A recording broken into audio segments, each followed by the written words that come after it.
tonight's second fastest finish in flyweight history, or submission, and then the first triangle choke finish in flyweight history. What does that mean to you on top of winning? It's interesting, I suppose, but kind of sad too if you think about it. The first triangle in flyweight history. Well, I did triangle Louis Smolka in my last fight. He is a flyweight, I'm a flyweight, so I count that. I mean, cool, making history, I suppose, but I try not to count up the nonsense, you know, like that doesn't mean much to me. I'm out here trying to get wins and provide for my wife and my family, and I could care less about the things that, the little bitty things along the way. That doesn't mean anything to me. And I mean, the way you set it up, obviously, you know, you're kind of chaining submissions together. Is that one of your triangle setups, how it kind of came together? I guess so. It's worked twice in a row now. Guillotine to triangle. Interesting. I don't know. He was hurt. Y'all might not have been able to see it, but as he came in, I think I clipped him behind the ear, and he was face first in the mat. And I think if I would have been able to separate and hammer fist him a couple of times, that would have been a TKO victory. But we'll take it. And I'm always hunting for the finish. And you know, look at my body of work. I know what people say about this division, but I'm a finisher. Always have been. A lot of first round finishes too. You know, and I'm gonna keep on doing my thing. I'm happy to be here. It was scary there for a while for a lot of us flyweights, you know, and I'm a survivor of the flyweight purge, and I'm happy to be here. And I've said it for a long time, and I truly believe it. I'm one of the best in the world. You put me in there with anybody, and I'm gonna scrap. What was your mindset when, you know, you were seeing that all these flyweights were getting cut, and you know there wasn't really any resolution or any news about it? What was going on through your mind for all that time? I was afraid that I was going to be a casualty, and fortunately I survived, you know, and I think I kind of kept quiet and kept to myself and didn't rock the boat and make a lot of noise, and you know, it kept me afloat, and here we are, and hopefully they're bringing this division back and I can be a big part of it. It seems like they are. Do you feel that way? Do you feel like the flyweight division's in the clear now? Yeah, we'll see. Only time will tell. I think they need to sign more guys. I think this division needs an influx of young talent. There's guys out there who are very good that are on the outside looking in. Dustin Ortiz, sign Dustin Ortiz back, man. That dude deserves it. I just want to see this division flourish, and you know, I'd like to reign supreme at the top. I think I'm a perennial guy. I've been in this sport for a long time. I think this is my 33rd fight, something like that, and I feel good. I'm getting comfortable, and yeah.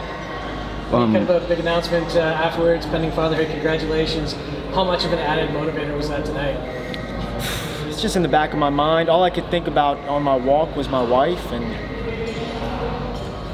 been very emotional, you know, fighting tears off all the time, and I'm in an interesting place. Everything I have, I've worked for, you know, and I built this life with my two hands.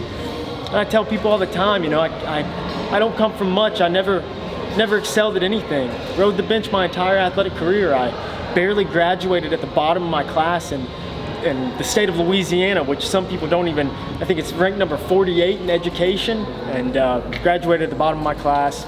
Never had many prospects to do much, and here I am making a life for myself. You also, when we spoke before the fight, you said, you know, it's important that the guys who are matched up right now create standout moments. Was that sort of, you know, in the back of your mind as well tonight? For sure. I wanted to clip him with this right hand and send him to the canvas, but we'll take it. I'm a finisher. There's nowhere in the fight that you can put me that I'm not competent. I've been doing this for a long time, and I always try to fill in the gaps, and I understand my weaknesses, and I'm not afraid of them. We face them, and me and my coaches and my team, we talk about these things, and we know what needs to be shored up before we make that walk for the title. And I believe that I believe in my team. I believe in my squad. We're gonna get it done. Last one for me. I mean, we also spoke, and you called him out in the cage, Davison. Would you be willing to go to Sao Paulo in the fall for that fight? No. I'm not going to Brazil. Hell no.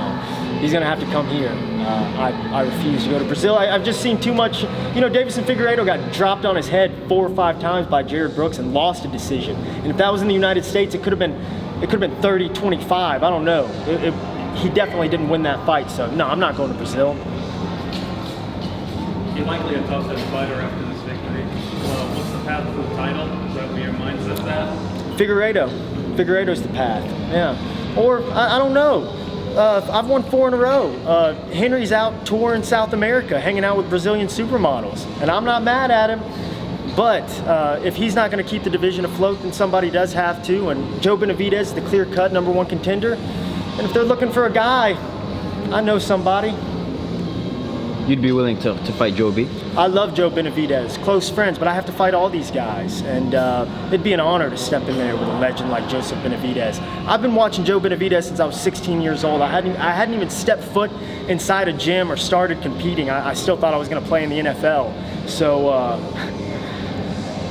it would be an honor and a privilege. And I believe that it is also a fight that could accrue a little bit of attention and excitement. I don't know what they're thinking. I'm not sure, but I'm here.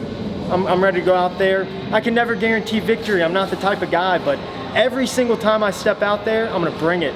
And I'm gonna bring it in there with me and fight till the bitter end. And that's who I am. That's what I do. Thank you. Congrats. Thanks, guys. Hi, I'm Darren Winteriyama. I'm part of Matt Schnell's team. He had one of the second fastest submission in flyweight history tonight. He's looking to take on anybody, you know, top 10 contenders, and he trains like a professional, so he fights like a professional. I can't say enough good things about the man, and he surrounds himself with really good people. He's got an awesome family, and I'm excited to see what the future holds for him.